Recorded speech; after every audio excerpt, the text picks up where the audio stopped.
Boa noite, amados, amadas, graça e paz. Que bom estarmos juntos aí mais uma noite, reunidos para estudarmos, compartilharmos, para termos um tempo de comunhão, né, de compartilhar aí, de aprender um pouco mais sobre o amor, a bondade, a graça de Deus. Que bom que você está chegando aí com a gente. Boa noite a cada um que está aqui pelo Zoom, Walter, Luiz, Tabata, seu Manuel, quem mais já está aqui com a gente? Boa noite. O Valtão está em 2 lugares ao mesmo tempo, ele quer provar a lei da física, que é possível estar em 2 lugares, então o Valtão está 2 vezes com a gente aqui, pelo Zoom. É isso mesmo, hein? Eu tô tentando instalar pela máquina mesmo, pastor. Pelo computador? Pelo computador, mas não tem câmera, então seria eu só conseguiria ouvir, não conseguiria nem falar. Aí eu Entendi. comprei um foninho aí que dá para falar, mas eu tô tentando do UCAN aqui e não tô conseguindo. Eita. Faz parte do desafio Mas aí. eu chego lá. Ajustando. Um dia eu Você chego lá. você chega lá. Boa noite, Dona Isabel. Dona Isabel sempre a primeira da fila aqui. Que bom tê-la participando com a gente. Dona Isabel, o seu Avanir, né? Sei que estão os dois juntos aí caminhando com a gente. Que bom tê-los mais esta noite aí para compartilharmos, né? Sejam bem-vindos vocês que estão aí pelo Face. Hoje eu conversei com uma irmã da igreja, né? E ela comentou que participa, mas que prefere ficar ali só participando, né? Sem interagir, e todo mundo tem o direito, né? Participar e ficar. Se você quiser, dá um oizinho para a gente, para saber que você está por aqui, para a gente poder, para nos alegrarmos, né? Com a presença de cada um, né? É sempre precioso ter a companhia de cada irmão ou irmã. Eu vejo que essa possibilidade de estarmos aqui nas mídias tem feito com que mais pessoas possam participar dos estudos, né? Pessoas que não poderiam sair das suas casas, que tinham dificuldade, deslocamento, horário, estão participando com a gente, né? E eu queria, né, ao término da nossa aula de hoje, ter um tempinho para a gente conversar e pensar sobre o que a gente pode fazer, o que fazer, manter o mesmo formato, fazer uma coisa diferente, né? Quero a sugestão de cada um aí, para a gente pensar juntos quais são as possibilidades. Dona Edith, seja bem-vinda também, que bom tê-la conosco nesta noite. Bom, se cheguem aí, sejam bem-vindos. Né? Depois vocês falam se a câmera ficou no lugar bom, se está no lugar ruim. Né? Eu estou tentando achar um lugar, uma posição melhor para pôr a câmera aqui, que fique melhor a qualidade, né, da imagem, mas estamos tentando achar. E aí me ajudem se ficou melhor, se piorou, se está mais perto, se eu estou muito cabeça para cima, cabeça para baixo, né? A gente está aprendendo essas coisas. Ninguém aqui, na faculdade de teologia, não tinha curso de youtuber para a gente aprender. Nem tem, né, Luiz e Tabata? Pode falar, pedir para os professores porem na grade. Agora o pastor tem que aprender a fazer técnicas de mídia social, né? Porque é o mundo que nós estamos vivendo, né? Não dá para a gente fugir desse universo que está se propondo aí à nossa frente. Eu percebi que essa câmera aqui, minhas mãos não aparecem, né? Mais difícil de eu gesticular, e eu gosto de falar com a mão. Então, não dá para levantar a mão, vou ter que falar mais aqui assim na frente. Mas vamos tentando achar uma imagem que dê uma melhor qualidade, que dê uma melhor forma para expressar, né? Porque a nossa câmera, agora que ela está até um pouco grande, na hora que põe a tela, fica aquela pequenininho. Aí, para esse momento, melhora um pouquinho, eu acho a câmera um pouco maior. Mas sejam todos bem-vindos. Rosimeire, boa noite. Boa noite. Bom tê-la com a gente aqui, Rose. Também Graças a bom Deus. estar com você. Opa, que bom, graças a Deus. Quem mais está chegando aqui? Jorge Gomes, seja bem-vindo, querido. Deus abençoe, uma boa noite para você. Bom tê-lo aqui caminhando. Pastor Jorge, que bom, Deus abençoe, querido. Não, Pastor Jorge não, acho que eu estou confundindo. Ah, é o Jorge, ô Jorge. Bem-vindo, querido, nosso vizinho ali da igreja. Que bom ter você com a gente, querido. Bom tê-lo aqui participando. Que bom que vamos ter esse tempo. Vamos lá? Agradecer a Deus por mais uma tarde, pela essa possibilidade de estarmos juntos, reunidos, para estudar os princípios da palavra, né? Nós não estamos usando literalmente a Bíblia, mas nós estamos estudando princípios, valores e coisas que estão contidas na Bíblia, né? Em livros que são inspirados a partir da palavra, a partir da vida de homens e mulheres de Deus que andaram com o Senhor. E por isso estamos aqui reunidos com esse propósito. Vamos orar? Feche seus olhos aí, se você puder, desejar. Senhor amado, obrigado por mais uma noite, um dia gostoso, abençoado, que está se esfriando nesta noite. Nós te agradecemos pelos lares que nos acolhem, nós te agradecemos pela sua bondade constante, fiel, abundante sobre nós, nós te agradecemos pela alegria de servir e de pertencermos a um Deus bondoso, gracioso, santo, justo como o Senhor. Obrigado, Pai. Nossa alegria de pertencer ao Senhor, nossa alegria de servir ao Senhor com gratidão, com louvor, com amor. Obrigado, porque somos amados do Senhor. Muito obrigado. Que a cada dia nosso coração se lembre e agradeça por tudo que o Senhor tem feito. E deseje cada vez mais estar servindo, estar cada vez mais caminhar em obediência, em submissão ao seu querer e à sua vontade. Essa é a nossa oração agradecida, Pai, que nós fazemos por tudo que o Senhor tem feito e por tudo que ainda farás em nós e através de nós. Em nome de Jesus é que nós oramos. Amém, Senhor. Amém, amém, amém. Graças a Deus, queridos, que estamos reunidos aí, vamos poder compartilhar. Eu já vou começando com a nossa aula, que fiquei devendo um pouquinho da aula 9 para a gente terminar hoje, e aí a gente já começar a aula 10 e encerrar esse ciclo, né, de 10 aulas que tivemos sobre espiritualidade e emoções. E aí depois eu quero ver se dá um tempinho para a gente compartilhar e vocês comentarem com a gente como é que foi a experiência, se foi edificante, se valeu, se não valeu, né, se pode fazer diferente, né? Estamos aí, a gente precisa aprender, né? Eu tenho entendido que o estudo tem o propósito de edificar as nossas vidas. Então, não adianta eu falar o que vocês não querem ouvir, né? Então, é importante eu falar o que vocês precisam e entendem ser necessários, né? E aí, isso que nós vamos compartilhar no final. Então, deixa eu compartilhar a tela com vocês aqui.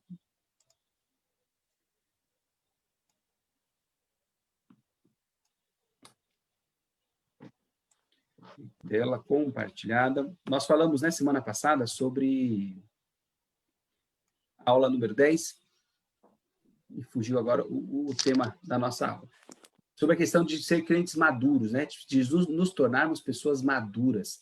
E aí, nós vamos compartilhar, ficou só faltando dizer, sobre algumas ferramentas para a gente trabalhar nos relacionamentos, algumas ferramentas para nos ajudar nesse processo de maturidade, de como é que eu lido, como é que eu articulo, como é que eu vou lidar com as pessoas.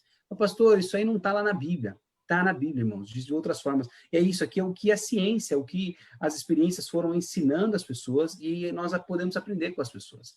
Então, nós aprendemos com a Bíblia, que é o nosso livro, Sola Escritura, que nós vamos trabalhar até num dos domingos, mas nós entendemos que diz que a palavra é o centro das nossas vidas, é a Bíblia, mas nós entendemos também que a experiência de vida das pessoas que se relacionaram com a palavra também nos ensinam.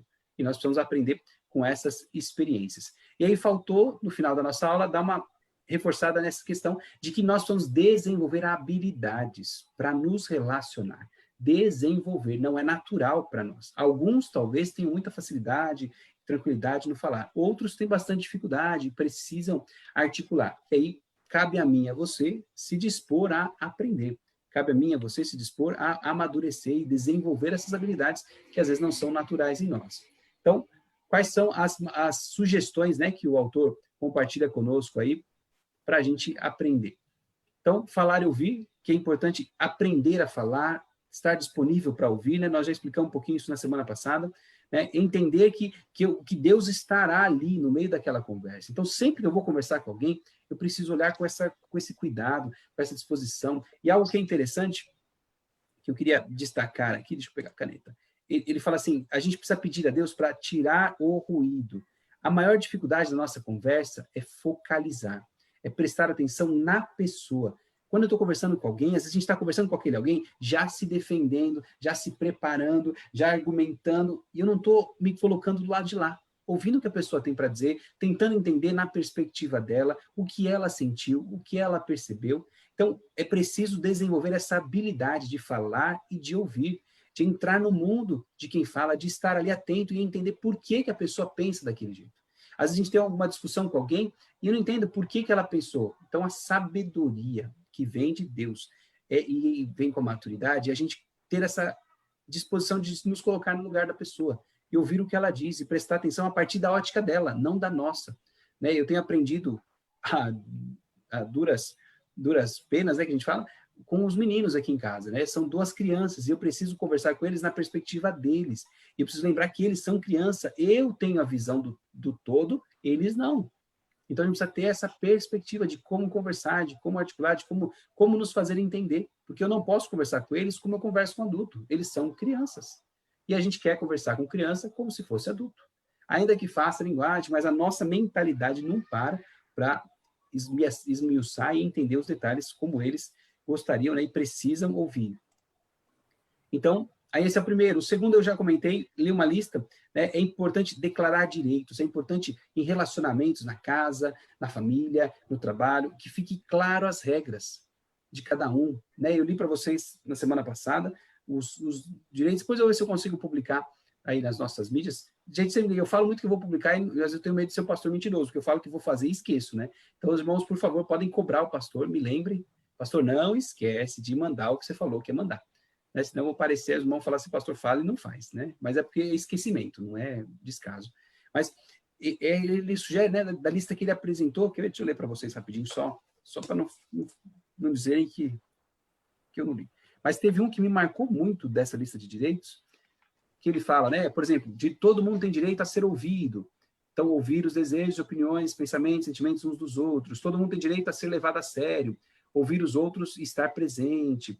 Todo mundo tem direito a ser consultado, ser informado da verdade. Eu achei mais interessante esse direito ser imperfeito e cometer erros. Precisamos deixar espaço para quebra de coisas, esquecer as coisas, desapontar um ao outro, sem intenção, fracassar em exames quando se estudou e etc. Então, é interessante a gente estipular, às vezes, alguns parâmetros para nós, que tragam leveza, e não tragam aquele ritmo pesado, difícil, no relacionamento, na casa, na família. Essa é a segunda estratégia. Terceira estratégia que o pastor nos propõe, verificar as suposições. O nono mandamento nos diz, não dirás falso testemunho contra o teu próximo. Isso é um mandamento bíblico. E a gente dá falso testemunho contra o próximo aqui, ó, na nossa cabeça. Quando a gente ouve uma suposição, a gente já começa a imaginar o que foi, porque, né, às vezes a mulher faz alguma coisa atravessada para a gente fica pensando por que ela fez, aí já começa a dizer na nossa mente falso testemunho, porque eu não sei o que aconteceu. Mas aquela suposição fica na minha cabeça e eu vou construindo um universo de coisas a partir de uma suposição. Isso é um perigo e um mandamento. Não faça isso. Né? Ele vai dizer, não dirás. Né? Esse é o extremo, que é pôr para fora. Mas não dá para eu dizer sem ter pensado antes. Não dá para eu produzir a fala a respeito daquilo do meu próximo se eu não parei e fiquei processando a informação antes. Né? Então, nós temos que ter esse cuidado. Né? Temos que verificar, e é uma forma simples e poderosa que pode resolver um monte de conflito. Né? Como é que a gente vai fazer? É sempre que a gente supõe algo a respeito de alguém que nos magoou ou que nos desapontou, sem confirmar, nós estamos, na nossa mente, né, nós estamos confirmando uma mentira sobre essa pessoa. Nós estamos deixando a nossa mente produzir e valorizar uma mentira. E aí essa suposição pode se tornar uma deturpação da verdade. Né? Então, algo falso, algo errado. Então, a gente tem que ter esse cuidado. E é provável que a gente passe isso para outras pessoas. Às vezes eu fico com uma má impressão do irmão, aí sem eu ver eu estou falando para o outro, o marido fez uma coisa, eu vou contei para o filho daquilo que meu esposo fez. Quando eu vi, vou fazendo um ciclo por causa de suposições. E o que a gente tem que fazer? Verificar as suposições.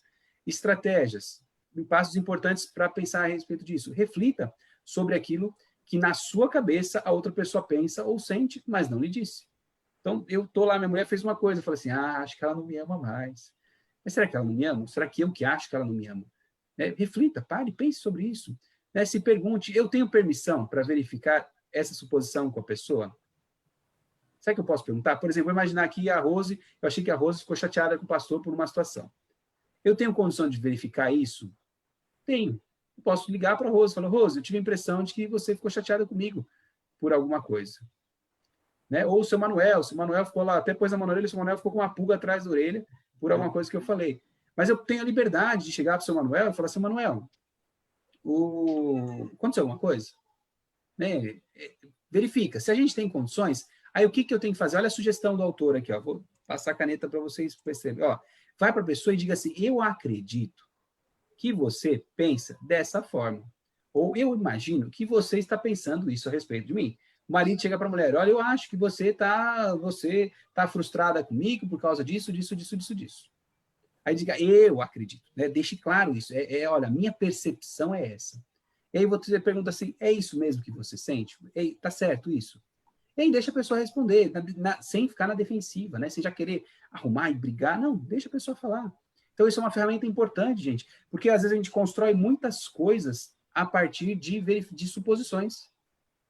Então, não deixe uma pequena suposição se tornar. Tem um texto, se eu não me engano, lá em em Cantares, que fala o cuidado com as raposinhas. Porque uma pequena raposinha vai comendo e cria um grande problema. Então, os problemas no casamento, nos relacionamentos, muitas vezes vêm de pequenas coisas, não de grandes coisas. Então, temos que ter esse cuidado de verificar aquilo que a gente está supondo. Se alguém quiser falar alguma coisa, fica à vontade aí, por favor. Me interrompa. Uma quarta ferramenta, expectativa. Expectativas inapropriadas e confusas criam o caos em locais de trabalho, salas de aula, amizade, namoro, casamento, time esportivo, família e igreja. Então, expectativas inapropriadas e confusas geram um monte de problema. Peraí, mas por quê, pastor? Porque ó, as expectativas elas podem ser inconsistentes. A gente mantém as expectativas das quais nós nem temos consciência até que alguém nos aponte. A gente vai caminhando lá, que nem eu falo, o casal vai casar. Na cabeça do marido, a esposa tem um papel e vai fazer aquilo. Vou usar a Luiz e a Tabata, que são o único casal presente com a gente aqui. Né? Na cabeça do Luiz, a Tabata vai ser esposa desse jeito. Por quê? Porque foi assim que ele aprendeu que a esposa faz. Na cabeça da Tabata, o Luiz vai ser o marido, assim, assado. Aí, a hora que chega na realidade, essa expectativa já está aqui, na cabeça. Quando eu me deparo e vou lidando com a pessoa, eu falo assim, você me frustrou. Peraí, mas a pessoa nem sabia que você tinha essa expectativa. E a gente fica, né? Ela está aqui, é inconsciente. Então, nós sempre temos expectativas. Os pais têm expectativas a respeito dos filhos. Que eles vão crescer, a gente cria expectativas, elas estão aqui. E muitas vezes são inconscientes. E um problema é que às vezes elas são irrealistas. Nós não temos ilusões. A gente espera dos outros uma coisa que eles às vezes nem têm para dar para a gente. Uma resposta, uma forma de comunicar. Por exemplo, né, eu vejo o desafio comigo e com a minha esposa. A Dani não tem a mesma linguagem de amor que eu. Então, eu não posso criar na minha cabeça uma expectativa irreal de que ela vai ser igual a mim. Por quê? Porque ela não é. Ia ser irreal eu ficar imaginando, um dia minha esposa vai fazer do jeito que eu gosto, da forma como eu quero, com a frequência. Não, ela não é eu. Então, ela vai fazer da forma como ela sabe fazer. Então, essa expectativa, às vezes a gente tem expectativa, estou falando de pais, às vezes o meu chefe, um dia o meu chefe vai me valorizar e me reconhecer. Peraí, eu tenho que me valorizar, eu tenho que me reconhecer, e deixa Deus cuidar do resto. Faço o meu trabalho, cuido. Mas a gente cria expectativas irreais nos relacionamentos. Isso pode ser muito perigoso. Às vezes até o pastor, né? Esse pastor chegou, ele vai resolver o nosso problema. Né? E a gente joga uma expectativa que ninguém pode suportar, ninguém vai conseguir fazer, e que às vezes são irreais. O pastor pode até conseguir tentar, mas nenhum pastor é perfeito e vai acertar todas as áreas. Vai acertar em algumas áreas, outras áreas ele não vai ter habilidades, não vai ser os melhores momentos dele. Então, essas expectativas, elas precisam ficar atentas para nós. Muitas vezes, essas expectativas, elas não são explícitas. O que significa isso? Eu espero de você e nunca disse para você, e depois fico bravo com você porque você não fez o que eu esperava. Sabe? Peraí, mas você nunca me disse que esperava isso? Você nunca disse que isso era importante? Então, as expectativas, elas não são explícitas. Às vezes a gente está lá, ela é inconsciente, ela é irreal, e eu nunca falei. Nem para o outro, né? Às vezes nem eu sei para falar, né? Mas às vezes eu sei e não compartilho com o outro. E fico frustrado com o outro no relacionamento porque eu não falei de uma expectativa que eu tinha. Né? Principalmente, eu estou usando exemplos de casamento porque são os maiores desafios que a gente tem individualmente. Mas é um relacionamento com o filho, um relacionamento com o irmão da igreja, você vai lá no ministério, você está na expectativa de acontecer uma coisa, aí não acontece, você fala assim, poxa, eu esperava tanto de você. Aí a pessoa pode olhar para você e falar assim, mas eu nem sabia que você esperava nada de mim. Então, muitas vezes elas são não explícitas, estão lá guardadas. E às vezes elas são discordantes. Nós temos a nossa ideia sobre o que era esperado, mas o outro nunca havia concordado com isso. Às vezes na minha cabeça eu estou aqui falando, poxa, tive uma boa ideia financeira, acho que vou fazer isso aqui, vai ser uma ótima ideia. Aí eu vou, já converso com a Dani, olha, Dani, nós vamos fazer assim, assado. Ela fala assim, não. Assim, como assim não? Não, ninguém combinou isso. Não, mas eu já tinha pensado, né? Eu criei uma expectativa, eu já criei alguma coisa na minha cabeça, eu já fui querendo acontecer, aí a pessoa dá aquele balde de água fria. Por quê? Porque ela tem o direito a pensar de uma forma diferente. Aí o desafio da gente é nos articular e entender isso, né? E chegar nesse acordo, nesse combinado que seja saudável para todo mundo. Então, essas são as expectativas. E o que a gente pode fazer? Elas precisam ser conscientes. Então, eu preciso estar consciente das expectativas que eu tenho em relação a outra pessoa. Eu preciso parar, pensar, o que eu penso a respeito da minha esposa? O que eu penso e espero a respeito dos meus filhos? O que eu penso e espero a respeito dos irmãos da igreja? tem que parar e pensar, gente. Não é natural isso. Pare e pense. O que eu espero? Eu gostaria que fosse assim, assim, assado. Aí eu vou medir, isso é real? Isso é algo realista? Eu tenho, né, eu me pergunto, ela tem condição de alcançar isso? Eu estou esperando que meu filho me obedeça e faça coisas, e nunca erre, nunca faça, peraí, mas ele é criança. Se eu erro, por que eu vou ter expectativa de que o meu filho não vai errar? É real. Então tem que ser realista. Tem que ser falada. Aí eu vou chegar para minha esposa e falar assim, amor, eu espero que você faça assim, assim para mim. Ou vou chegar para o pastor, olha, pastor, eu gostaria, na minha expectativa, e quando eu olho para você como pastor, a minha imagem de pastor é que o senhor vai vir e me visitar, e de não sei quanto em quanto tempo, e vai vir, quando você vier me visitar, vai ler um texto bíblico, vai orar comigo. É isso que eu espero, tá bom? Eu disse a expectativa que eu tive, que eu tenho. Eu falei, coloquei para a pessoa. E é imprescindível que a gente esteja em acordo. Não adianta eu ter uma expectativa e não conseguir entrar em acordo com essa outra pessoa. Lembra, nós estamos falando de relacionamentos, né? De ferramentas para ajudar os relacionamentos. Então, eu preciso estar de acordo. Você concorda? Dá para fazer assim? Pode ser desse jeito? Tá ok? Né? Se não for, a pessoa fala assim, não, não tá bom. Então, tá bom, vamos pensar de um jeito que possa ser. Né? Senão, a gente fica no mundo das expectativas, pode viver sempre frustrado, e aí não vai adiantar nada. Então, essa é uma ferramenta. A quinta e última ferramenta, alergia e ativadores. Muito interessante. Eu não sei se alguém aqui já tem alergia. Alguém tem alergia entre nós aqui? Alguma coisa específica? Luiz, Tabata, do quê? Eu tenho rinite. Tem rinite?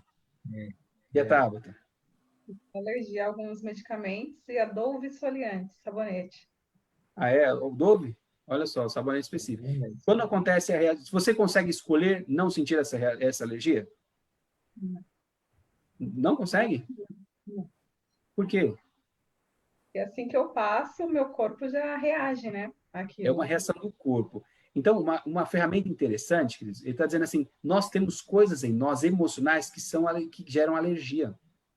Tem atitudes, palavras, circunstâncias que são como alergia para a gente. Mexeu naquilo, vai cutucar, vai gerar um mal-estar, vai gerar um sentimento ruim.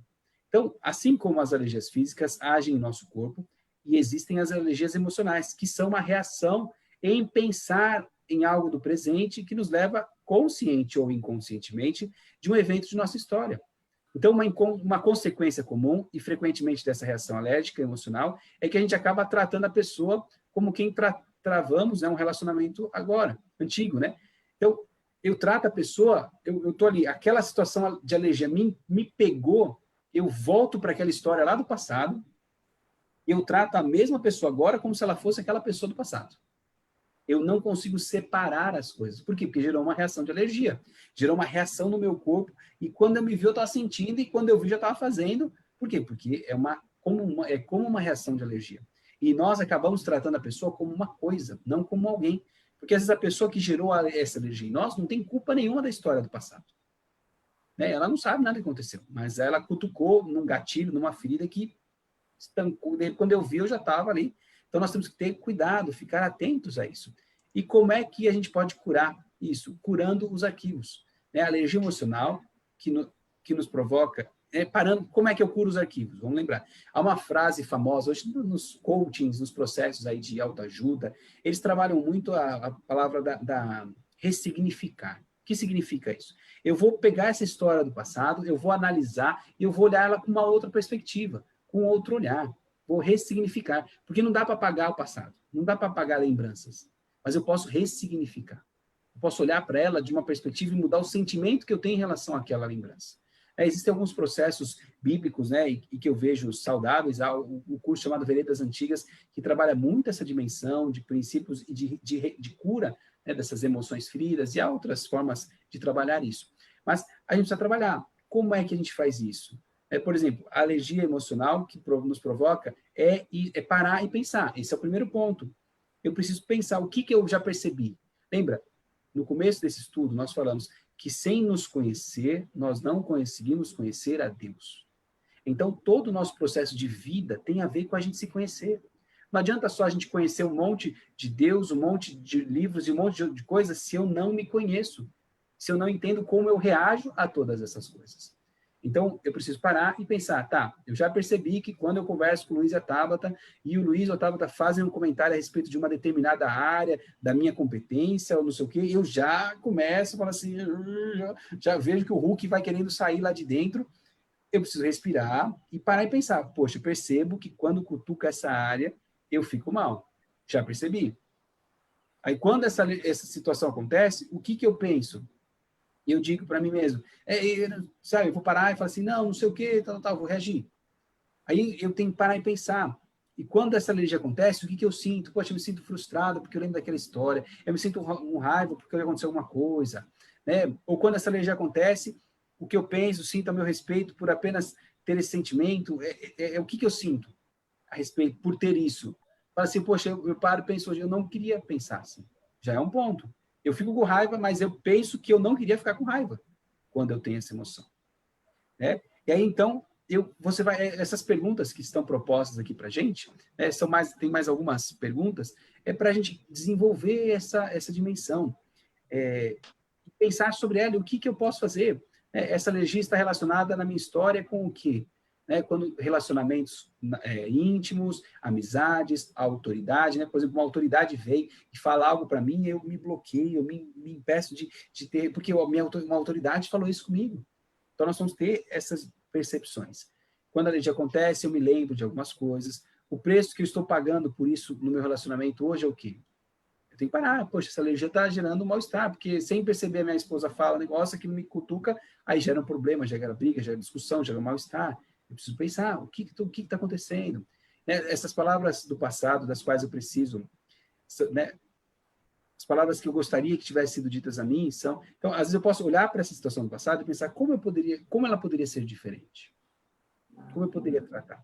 Então, o principal dessa estratégia é a gente lembrar, eu posso ter alergias, eu posso ter coisas que ativam, e aí eu preciso pensar o que eu faço, como é que eu vou lidar com isso? Qual a melhor forma de trabalhar isso, queridos? Quando a gente percebe que tem coisas muito sérias, eu acho que nada melhor do que fazer uma psicoterapia, procurar um psicólogo, né? Eu sempre recomendo um psicólogo cristão, tá? Porque eu recomendo, tá bom? Quem quiser procurar, pode procurar quem quiser. Mas o psicólogo cristão, ele vai entender a fé como uma ajuda. Ele vai trabalhar a dimensão da fé, ele vai trabalhar a dimensão da intervenção de Deus, ele vai acreditar que Deus pode, né?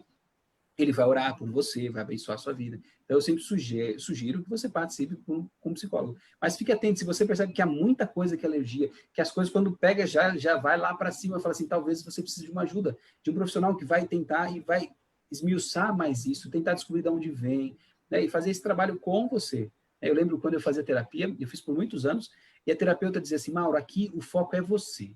Quero me preocupar com você. O que você sente, quem você é, o que você... É você o foco, não é o que os outros vão pensar a respeito de você. Eu não vou fazer filtros do que os outros vão pensar, eu quero pensar você. Então, é um tempo que você vai dar com alguém que vai te ajudar e se preocupar contigo. Amém? Alguma dúvida dessas ferramentas? Eu achei, para mim, foi muito interessante pensar nisso, principalmente o que me chamou mais a atenção dessas ferramentas foi a questão das expectativas. De quantas vezes a gente trabalha com expectativas na nossa cabeça, a gente sempre tem expectativas. E às vezes a gente está se frustrando com as expectativas com as pessoas e elas nem sabem que a gente está frustrado, elas nem sabem que a gente estava esperando alguma coisa, né? Então, é importante a gente ter esse cuidado e essa preocupação com as expectativas que a gente tem. Alguém tem uma dúvida, quer compartilhar alguma coisa?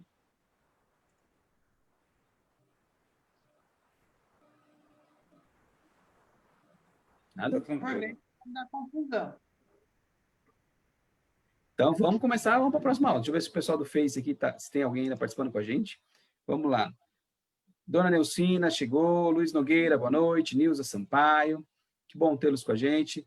A Dona Neucina falou que tem alergia a remédio, né? Então, é ruim, né, Dona Neucina? Eu nunca tive, graças a Deus, né, nenhum medicamento que eu tô com alergia, e eu tô com alguma alergia que eu não sei o que é. Eu sei que eu termino de tomar banho, lavo bem bonitinho, e eu saio, começo a dar uma coceirada, eu acho que eu tô com alergia com água, né? Acho que a água tá me fazendo mal. Fica sem tomar banho uns dias, quem sabe melhor. Oi, Rose? Fica sem tomar banho uns dias, quem sabe melhora. Ixi, Banho todo dia também. Aí eu vou tomar banho. Eu acho que só de vez em quando só faz mal por isso. O corpo não acostuma. De vez em quando o quê, Valtão? Só de vez em quando o corpo não acostuma. Ah, é, né? Não pode, né? Quer dizer, não pode, né? Dizem que não é saudável tomar muito banho também, né? Não faz bem para nossa pele. Uma frequência muito grande de banhos não tira Faz as muito bem. proteções da pele, né? Mas Adolescentes gostam bastante dessa cor, dessa cor dele. dá para morar na Europa. Aí na Europa é fácil. Aí é bem mais tranquilo. Bem-vindo aí, nossa irmã Lucimara, também chegou por aí, Jocelene. Bem-vindos, queridos. Ele, né? Tê-los conosco. Adolescentes gostam bastante dessa cor dele. Ah, adolescente dá para morar na Europa. Aí na Europa é fácil. Então, isso que eu pensei, eu falei, podia virar um cidadão europeu, que é mais fácil, né? Não toma banho. Bem-vindo aí, nossa irmã Lucimara, também chegou por aí, Jocelene. A minha prima conta que ela foi... Peraí que tê-los conosco. Adolescentes gostam bastante dessa cor dele. A minha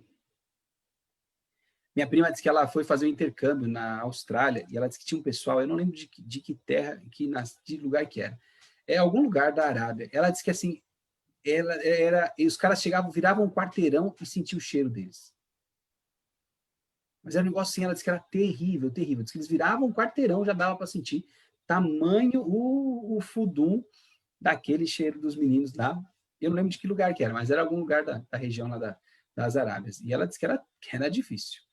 Mas faz parte. Vamos lá continuar nossa última aula do nosso curso aqui, nosso estudo sobre espiritualidade e emoções. Os nossos alvos continuam sendo mudança de vida, com relacionamento com Jesus, estar no lugar onde Deus possa nos tratar e reconhecer que somente por meio e por causa de Jesus nós podemos ser transformados. E hoje nós vamos falar sobre passos para desenvolver uma regra de vida. Olha que interessante. O Antigo Testamento, o antigo tesouro de uma regra de vida. A palavra regra vem do grego trelis, treliça. Uma trelis é o que permite à videira sair do chão e crescer, tornando-se mais frutífera e produtiva. Da mesma forma, uma regra de vida é uma treliça que nos ajuda a permanecer em Cristo e nos tornarmos mais frutíferos espiritualmente. Então, o autor vai nos propor uma regra. Eu pus um modelo aqui de parreira, né, de uva, mas acho que vocês já devem ter visto, né? Para que a uva produza mais, são construídas estruturas, geralmente circulares, né? Para que ela vá subindo e ela vai esticando, né? Meio... Como é que chama aquela árvore, aquela folha que o pessoal põe no muro? Que vai cobrindo os muros? Trepadeira, né? É. Trepadeira vai subindo. Eu conheço, né? E aí ela eu conheço por esse nome. Oi, Botão? Eu conheço por esse nome. Trepadeira? Eu conheço como trepadeira. Então, eu acho que é trepadeira. Então, qual que é a ideia? Se não tem muro, ela não vai crescer. Ela vai ficar ali e vai mirrar. Mas porque ela tem um muro, ou tem uma treliça, ela tem uma estrutura, ela cresce.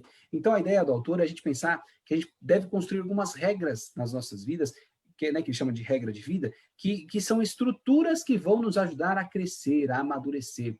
Né? Estruturas que nós vamos construir e organizar para que a gente tenha uma vida emocional e espiritual saudável. Então, uma regra de vida muito simples é um plano intencional, consciente, para manter Deus no centro de tudo o que fazemos, lembrando-nos continuamente de Deus como a fonte da nossa vida. Então, eu vou pensar, é uma estratégia. Para que a regra de vida é o quê? Uma estratégia, um plano para que eu viva o que Deus quer para mim. Nós não vamos viver o que Deus tem para a gente só de ficar em casa esperando.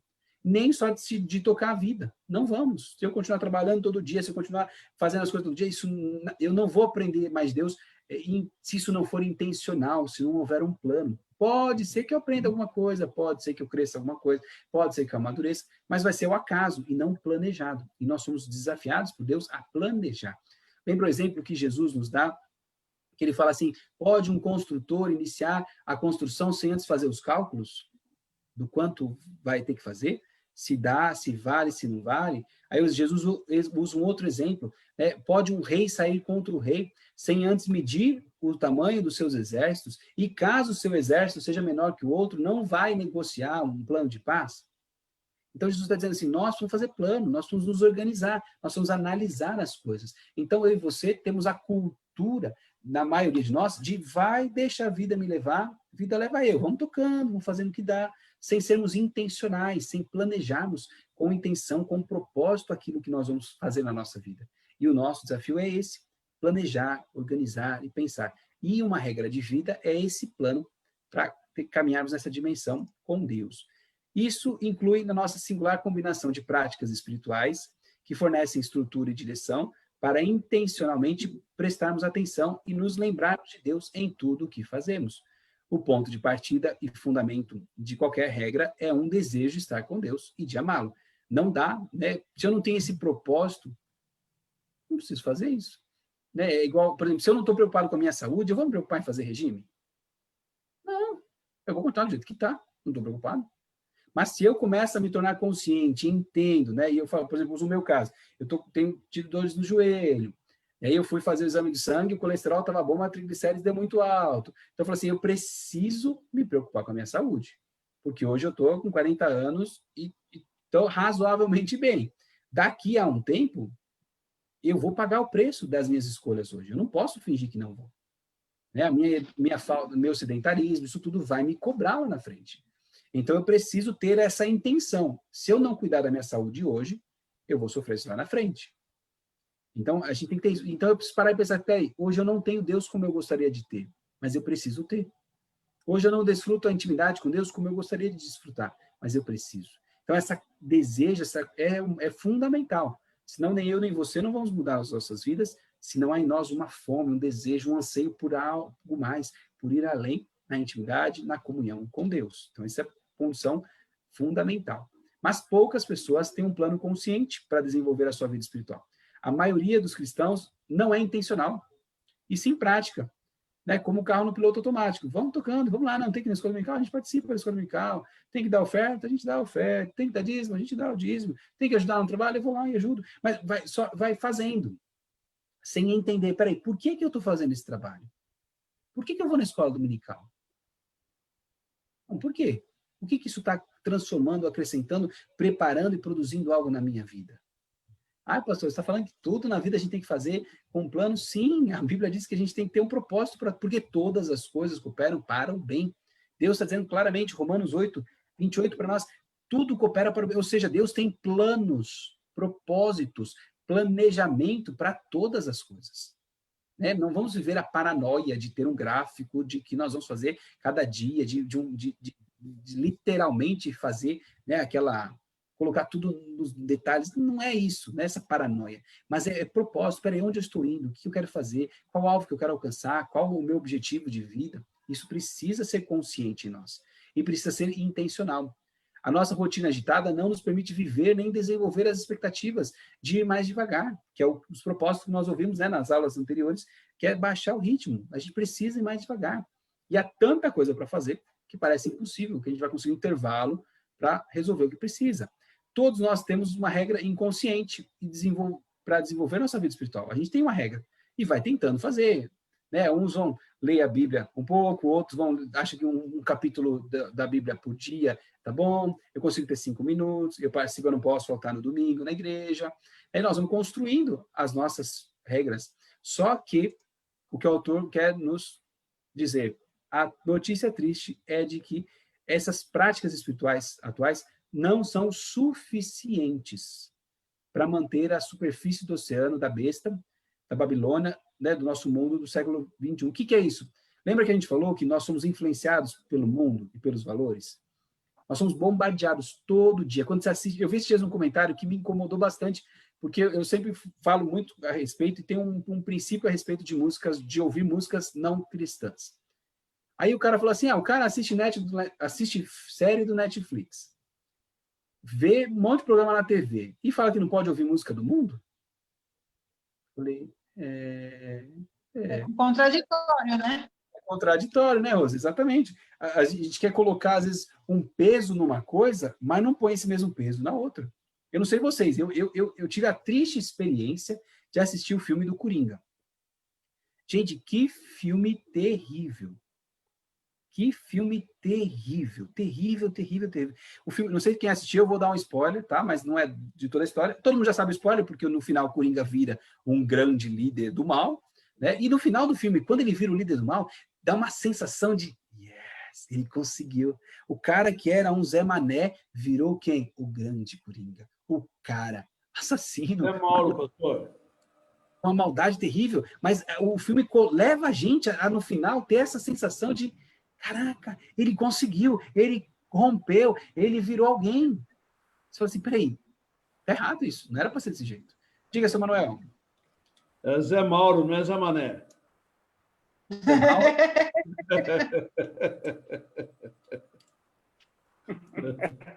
Esse Zé Mauro deixou de ser Zé Mauro e virou, né, alguém. Essa dimensão, queridos, de que todo esse mundo que está ao nosso redor, se a gente não tiver uma estratégia, nós vamos ser engolidos por isso. Nós vamos ser engolidos. Quando a gente vê, a gente já vai estar envolvido e toda essa polêmica, né, que a gente tem, as coisas que a gente vai vendo, a gente está lá no meio do balaio e sem perceber. Então, se nós não tivermos uma estratégia, um plano, uma forma de olhar para o que Deus quer, nós vamos nos perder. E a gente acaba vivendo, como ele diz, sem foco, distraído e sem direção espiritualmente. Será que, por essa causa, a maioria das pessoas vive às custas da espiritualidade alheia, em vez de aproveitar o tempo para desenvolver a sua própria experiência direta com Deus? Será? Eu não ouvi, tá? Eu não ouvi diretamente, mas alguém comentou comigo que a cantora... Meu Deus, fugiu. Nívia Soares, num dos eventos da Lagoinha, e ela disse assim, às vezes eu tenho impressão, não sei, estou suavizando, tá, para não ficar tão feio a forma como eu vi, que vocês são sanguessugas espirituais. Vocês querem beber da nossa intimidade com Deus. Vocês querem vir aqui para esse show, e nesse show desfrutar da intimidade que Deus tem comigo, e por isso ele se manifesta aqui. Ao invés de vocês desenvolverem a sua espiritualidade com Deus. Eu pensei, eu vi essa frase, não sei se realmente procede dela, mas ela tem muita coerência. Porque, muitas vezes, como eu não vivo uma vida espiritual, onde é que eu vou buscar isso? Na igreja. A igreja é obrigada a saciar toda a minha necessidade de uma experiência com Deus. Sendo que Deus está disponível para qualquer um de nós. É só dobrar o joelho, orar e pedir. Persistir, continuar, até que Deus fale com você. Não tem restrição bíblica? Tem, gente? Me ajuda aqui. Tem alguma restrição bíblica? A única coisa que a Bíblia diz que nos faz separação de Deus é o pecado. Mas se eu quero vencer o pecado, eu já resolvi. A Bíblia não diz que eu vou viver a perfeição. Ela diz que eu vou buscar a perfeição. Então, se eu tenho um problema com o pecado, mas eu estou lutando em um processo diante de Deus, beleza. Deus está lá disponível para me ouvir. E me dá força para eu vencer esse pecado. Então, às vezes a gente vai por um monte de barreira e, poxa, eu queria tanto ouvir Deus falar comigo, tá? Quanto tempo você para Deus falar com você? Quanto tempo? Tem que parar. Deus não vai falar comigo, com você, se a gente não parar para ouvir. Entende? São essas questões. Então, às vezes, nós estamos vivendo a espiritualidade dos outros, em vez de viver a espiritualidade que Deus quer que eu tenha com Ele. Então, a grande maioria das pessoas ouvidas na igreja não são diferentes das pessoas do mundo, com relação aos seus valores e práticas. E inclui, muitas vezes, os objetivos de vida e o destino dos filhos. Né? Deixa eu perguntar, quantos de nós... Olha só, vamos pensar, se nós fôssemos um povo absolutamente envolvidos no reino, nas coisas de Deus, quais alvos nós teríamos para os nossos filhos? Profundamente, tá? Vamos pensar nessa dimensão.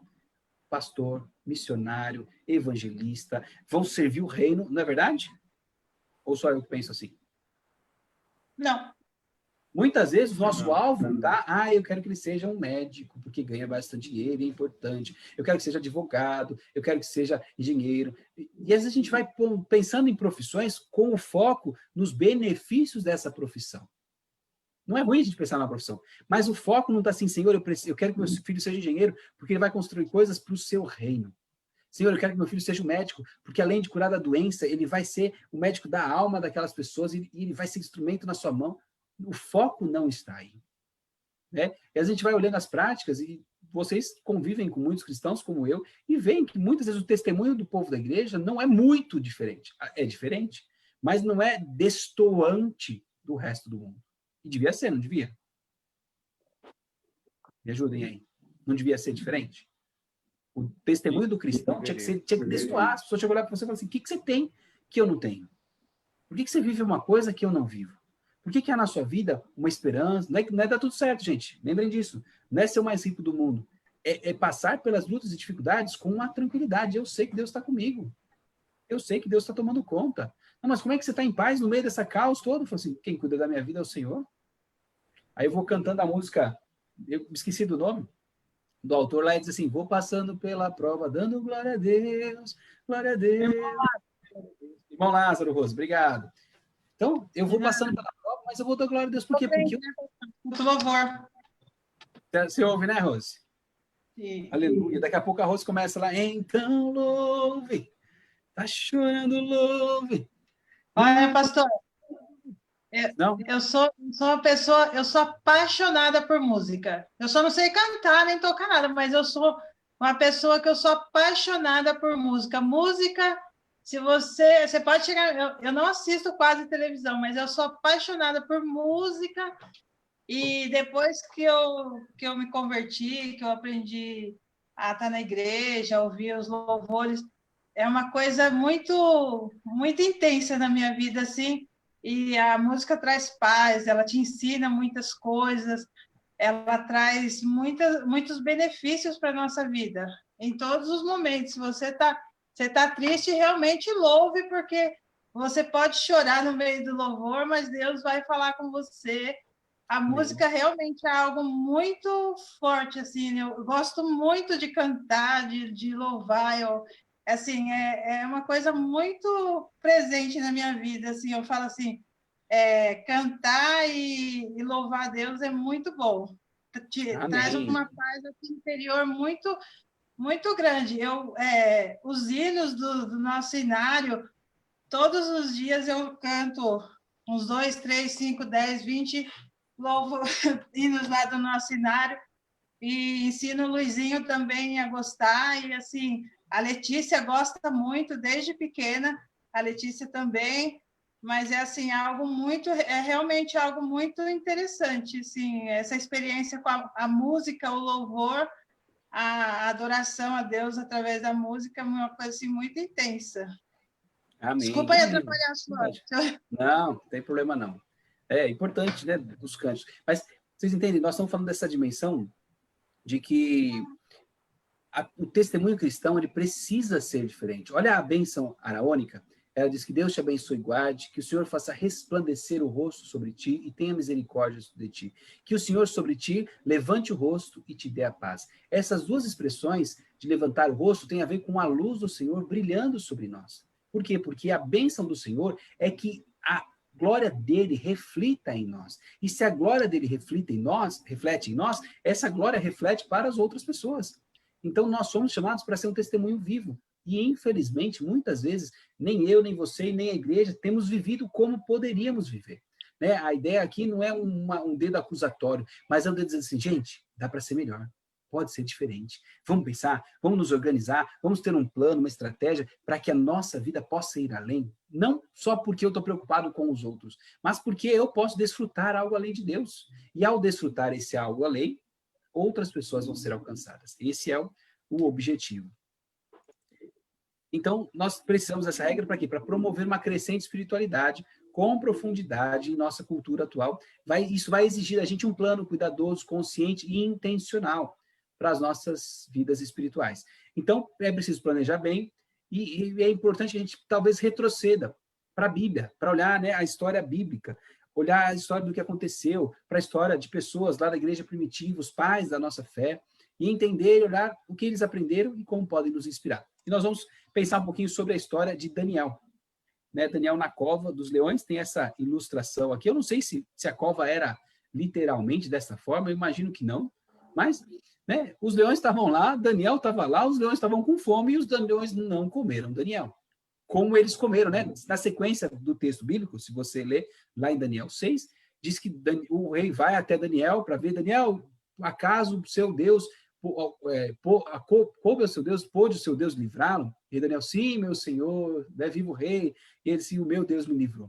Aí o rei vai lá, tira Daniel e joga os acusadores e as famílias. Olha só, né? Eu vou trabalhar muito, mas não são só os acusadores, vão os acusadores e as famílias. E diz que os leões pularam já, o outro corpo estava caindo e já foram comendo o povo. Então, eram leões esfomeados, segurados por Deus. E aí, nós vamos pensar um pouquinho sobre qual era a regra de vida de Daniel. Nós podemos imaginar o contexto em que Daniel nasceu e se criou. Era um menino nascido numa família hebreia, com todos os seus valores e rituais, sendo criado completamente imerso no mundo, totalmente diferente dos valores e princípios da Bíblia.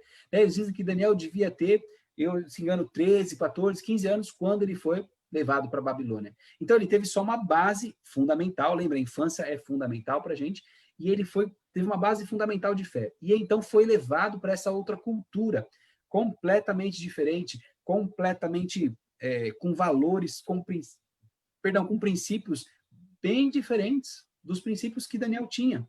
E o que é? Aí vem a pergunta. Como Daniel resistiu ao enorme poder da Babilônia e manteve os seus valores e princípios? Como é que ele fez isso? Quem se lembra aí? Quem quer compartilhar com a gente? Algumas das coisas que Daniel fez. Ele se absteu dos alimentos. Bom, oração.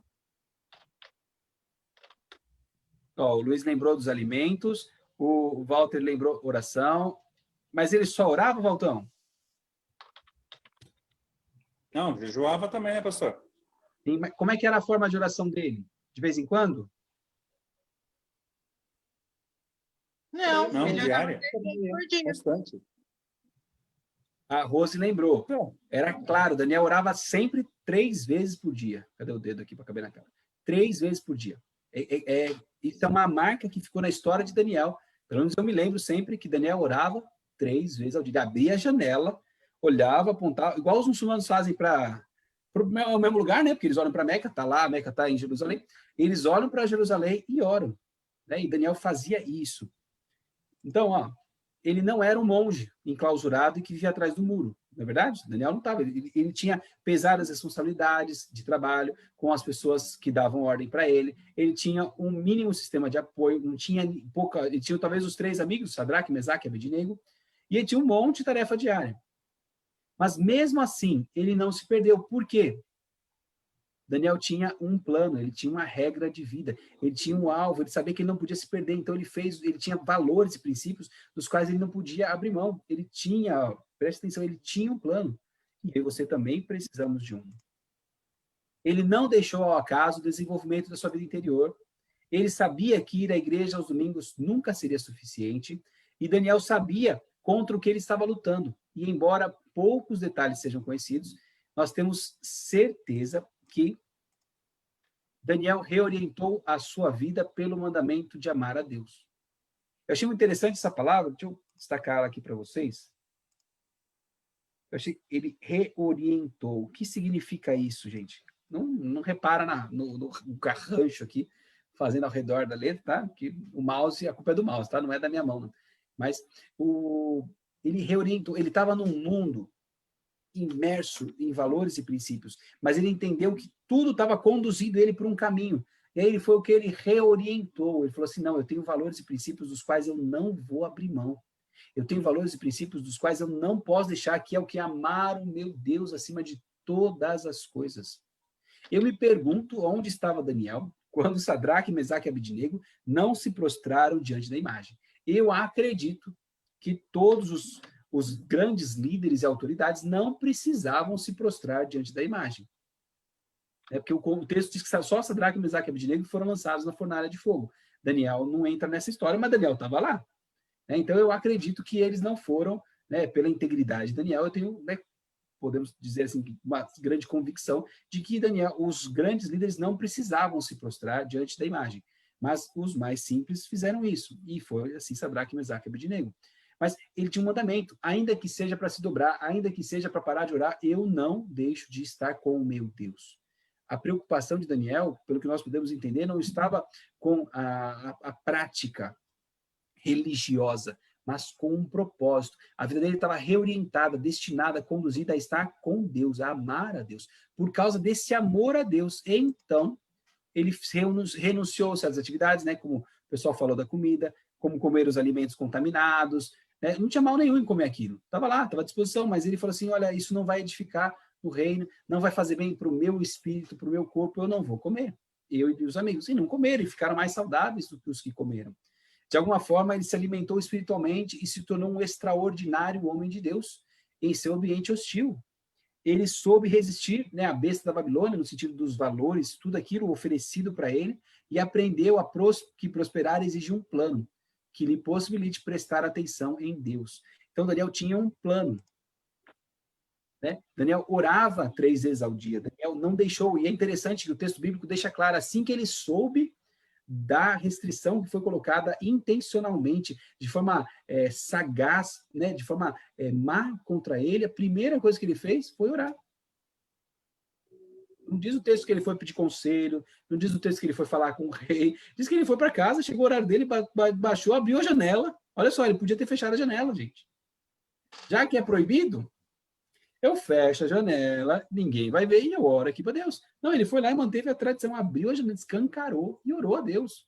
Porque a segurança de Daniel não estava no mandamento do rei, no domínio da Babilônia, a segurança dele estava em Deus. Porque ele construiu isso intencionalmente. E aí o meu desafio, o seu, queridos, é entender que nós somos construir. A gente tem que ter um plano, a gente tem que ter um projeto para edificar e construir essa vida firmada, arraigada no Senhor. Um outro exemplo que nós temos é São Bento. Né? Os pais da igreja também precisaram desenvolver suas regras de vida para se manterem fiéis aos valores e princípios de Deus. E uma das regras de fé mais conhecidas é a regra de São Bento. Um grande dom oculto de uma regra de vida é o seu objetivo: regular toda a nossa vida de tal forma que verdadeiramente preferimos o amor de Deus de Cristo acima de tudo. Então, eu pus essa foto desse rádio aqui. Quem usou rádio ou antigo assim, ou quem se lembra de rádios, né, de sintonia? Quem se lembra? Não sei se o Luiz e a Tabata chegaram a usar. Eu também. Fabriquei, pastor. Olha lá, o seu Manuel fabricou aí, trabalhou na fábrica. Não trabalhei, não. A fábrica era minha. Você tinha uma fábrica de rádio? É verdade. Que legal, seu Manuel. Foi uma grande furada, mas nós fizemos. Mas tentou, né? Produzir rádios. Um dia eu conto para vocês. Bom, já vamos ver essa história, vai ser interessante. Né? Mas qual é a função do rádio analógico antigo? O que você tinha que fazer? Você tinha que sintonizar, tinha que regular, tinha que colocar no canal certo. Então, o desafio da regra de vida é fazer isso, nos ligar, nos conectar em Deus para crescer, para aprofundar, para amadurecer nele. Só que isso tem que ser intencional e tem que ser uma regra. Então, a regra de São Bento propõe 12 elementos, tá? Para a gente construir aí 12 áreas, para a gente construir a nossa regra de vida. 12, e nós vamos falar dessas 12 áreas, e depois nós vamos, né, sugerir que você vai trabalhando aos poucos, tá? Não é faça as 12 de uma vez, mas pense em 12 áreas que precisam ser trabalhadas nas nossas vidas. Quais são essas áreas? Na questão da oração, escritura, silêncio e solidão, ofício divino, que nós falamos, né, 2 semanas atrás, e estudo. Na área do descanso semanal, simplicidade, brincadeira e recreação. Na área do trabalho, serviço e missão e o cuidado do corpo físico. E na área dos relacionamentos, saúde emocional, a família e a comunidade. Então, nós vamos esmiuçar daqui a pouco essas áreas. Então, é importante que desenvolver uma regra de vida seja intencional, e isso vai implicar em tentativa e erro. Vamos acertar, não deu, melhora, ajusta. Nós vamos aprender sobre nós mesmos. E cada área que nós vamos mencionar, como a gente lida com isso. Por exemplo, nós vamos pensar que tipo de prática espiritual nos leva mais próximo de Deus. Qual nos afasta mais. Né? Eu percebo, por exemplo, se eu gasto tempo, eu percebo, né? Eu tenho, assim, eu vi esses dias aquele vídeo das mídias sociais, como é que é? Que está no Netflix, O Dilema das Redes. E ele trabalha sobre essa questão, e ele diz que o celular ele é a chupeta do adulto. Né? E ele é a chupeta, o que serve a chupeta? A chupeta é aquele negócio de lá. Ele dá uma sensação de alimento. Ele dá uma falsa sensação de que você está ocupado. E às vezes nós estamos usando o celular como chupetas. Né? Então eu percebo, por exemplo, que eu estou lá, eu vou vendo aqueles videozinhos no Instagram, no Facebook, que videozinho de carro que bateu, de carro bonito, de onda do mar, um monte de tranqueirada que vai aparecendo. Aí você fica lá, olha, e aí você gasta horas naquela tranqueira, e você fala assim, Deus, não prestou para nada, não me edificou em nada, não me abençoou em nada, mas foi divertido ver aquela coisa. Então, são coisas que, sem perceber, a gente gasta tempo, mas elas nos afastam de Deus. Ah, pastor, não pode nunca ver? Não, não é isso. O problema é que isso não pode se tornar algo crônico, que todo dia eu vou lá e eu tenho que ficar lá meia hora vendo vídeo. Ou aquela coisa que eu estou sentado aqui, aí eu estou à toa, eu já começo. Ai, cadê o celular? Eu vou ver. Né? Esse tipo de ansiedade não é saudável. Mas aí nós vamos descobrir como cada um vai lidar com isso. Mas, olha só, cuidado. Nós temos que ter cuidado para que os objetivos que nós vamos pensar nessa regra de vida, eles não sejam eu tenho que fazer, mas eles sejam assim, eu quero fazer isso por amor a Deus. Eu quero fazer isso porque isso vai me levar mais próximo ao Senhor. Não o peso impositivo, você tem que fazer, você tem que ler a Bíblia, se você não ler a Bíblia, você vai para o inferno, se você não der o dízimo, você vai morrer, o devorador vem sobre a sua... Não é essa a dimensão. A dimensão, Senhor, eu te amo tanto que por amor ao Senhor, eu quero ajustar, eu quero crescer, eu quero aprofundar mais, eu quero ter mais amor, e isso vai depender de uma regra, de uma disciplina para a gente desfrutar isso. Isso vai levar um tempo longo e um desenvolvimento, não é de uma hora para outra. E se a gente identificar na vida muitas áreas que precisam ser trabalhadas, a melhor forma é começar com uma ou duas áreas. Nós vamos escolher, né, dessas 12, tá, eu vou dar foco nessas duas, nos primeiros meses, depois eu vou ajustando. Né? Não dá para trabalhar tudo de uma vez só. Então a gente vai, como se diz por aí, como é que se come um boi? Como é que se come um boi inteiro? Quem se lembra dessa expressão? Ninguém conhece? Eu te aprendi como é que você come um boi inteiro. Aos bifes. Corta um bife, come, corta outro bife, come, corta outro bife, come. Não dá para engolir o boi inteiro. Né? Então, como é que a gente resolve as coisas? Aos bifes, aos poucos. Né? Então, não dá para resolver a nossa vida de um dia para o outro. Mas dá para eu pegar algumas áreas pontuais e falar assim, vou focar nisso daqui. Foquei, melhorou, vou para outras áreas. Se possível, e isso é algo interessante, é bom encontrar um companheiro para essa jornada. Alguém, um diretor espiritual, ele sugere, né, mentor, um amigo confiável, um cristão maduro, ou um pequeno grupo, e isso vai nos ajudar a manter na trilha. É importante a companhia. Para mim, eu sempre tenho a imagem e eu falo, eu gostaria de ter algum companheiro de academia. Eu não gosto de academia, mas eu acho que se eu tivesse alguém que gostasse e que tivesse uma condição parecida com a minha, da gente junto, eu conseguiria ir melhor. Porque até alguém lá vai, vamos lá, não vai dormir não. Ou você está cansado, mas vai, levanta esse bumbum gordo aí, vamos lá, vai. Sabe, essas expressões, essas brincadeiras, mas de alguém que vai nos ajudar. E eu acho que a dimensão espiritual também é assim. Ter alguém que vai ligar lá para o seu Manuel. Seu Manuel, como é que está a vida de oração essa semana, seu Manuel? Você tinha feito um compromisso, lembra que você falou que orar não sei quantas vezes por dia, orou? Aí o Manuel, sabe como é que é? Aí vai ficar envergonhado. E vai falar assim, não, eu orei. Aí fala, aí, parabéns, aí eu não. Essa sinceridade e essa prestação de contas saudável, tá? Não é alguém lá que vai ficar, lá vem, vai cobrar de novo. Não, alguém com amor vai falar, como é que tá, como é que você está caminhando, tá? Então é importante, se a gente conseguir, pedir a Deus que nos ajude a colocar um companheiro para essa jornada. Pode ser o esposo, pode ser a esposa, mas pode ser uma outra pessoa que vai nos ajudar aí nessa caminhada. Então, vamos lá, a primeira área que ele sugere, das 12, escrituras. Deus nos fala na palavra por meio dela. Então, nós temos que desenvolver e elaborar um plano de leitura da Bíblia. E aí vai fazer conforme você pode. Então, só que o importante é ler e degustar as palavras. Tem alguns planos que a gente vai lá porque a gente quer fazer a leitura toda da Bíblia. Isso também é importante. Mas não adianta só eu fazer a leitura da Bíblia rápida para eu ler tudo, sem eu me apropriar daquilo. Então, talvez, você pode organizar, por exemplo, eu vou ler, eu sugiro planos, eu tenho visto alguns planos que mesclam, leia um pouquinho do Antigo e um pouquinho do Novo Testamento naquele período. Aí você lê e você guarda um texto daqueles lá. E durante aquele dia você vai se lembrar daquele versículo que chamou a atenção, porque aí você vai degustar aquele texto, aquele momento, né? Ou vai deixar trabalhar. É importante memorizar também alguns textos, né? Então, a gente precisa desenvolver um amor pela Bíblia. Eu acho que eu vejo a nossa cultura não tem um amor natural pela Bíblia. Não sei você, eu vejo que não. Eu amo a palavra de Deus, mas eu não tenho aquele amor pela leitura da Bíblia. Não tenho. Eu tenho orado a Deus. Deus gera no meu coração mais prazer, mais desejo da leitura da Bíblia. Mas nós temos talvez assistir série. Então vai assistir uma série que fala da Bíblia. Tem a série A Bíblia em alguns lugares.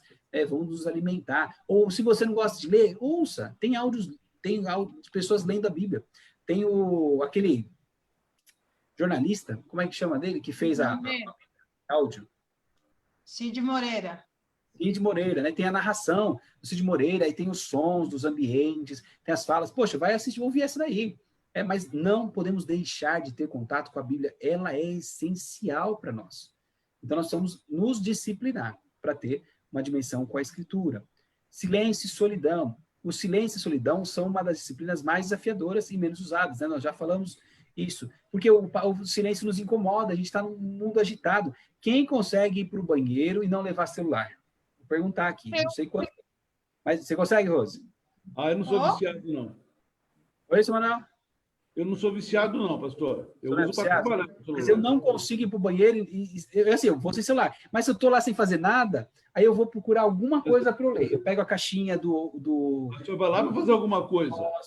Eu vou ler o rótulo do remédio. Eu pego Eu o acho que papel ele está se higiênico. escondendo no banheiro. Eu vou lá para outra coisa, pô. Cada um, então, mas eu vou lá fazer essa outra coisa, mano, mas não consigo fazer essa outra coisa sem ficar pensando, sabe? Eu não sei se é uma cultura da nossa casa. Na onde eu morava, as revistas da casa ficam no banheiro. Então é uma tradição da casa, onde é que se lê as revistas? No banheiro, senta lá e vai lendo. Então, eu não sei. Eu lia gibi quando era garoto. Ganhei uma hemorroida legal. Então, esse é o risco, né? Esse é o risco, muito tempo no vaso, de dar hemorroidas. Mas eu digo assim, nós temos que ter... às vezes é difícil, por exemplo, ficar aquele momento de silêncio lá.